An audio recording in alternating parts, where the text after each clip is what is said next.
Welcome to Top 5 Auto Advice. Signs of a bad CV axle joint. The CV axle joint has boots that contain grease while the axle spins, keeping it from leaking. If the boot develops a leak, the resulting lack of lubrication could soon lead to the failure of the CV joint. If you notice grease on the edge of your tire or the inside of the wheel, don't wait.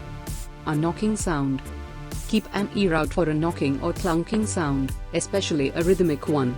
While this doesn't always come from the CV axle, none of the potential causes are good ones, so an immediate inspection is required. In some cases, you may notice that the knocking sound is more pronounced in reverse.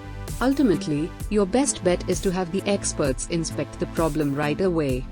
Clicking noises when turning. Though it's sometimes described as a loud click and sometimes described as a pop, this noise is unmistakable once you hear it. It presents itself when you turn the vehicle, and it's due to the loose joints of a worn CV axle.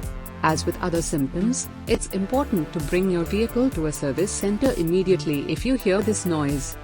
Vibration while driving. If the shaft of the CV axle is bent, you may begin to experience a vibration while driving. This vibration will become more pronounced as your speed increases. The most common problem with CV joints is when the protective boot cracks or gets damaged. Once this happens, the grease comes out and moisture and dirt get in, causing the CV joint to wear faster and eventually fail due to lack of lubrication and corrosion. Thanks for watching.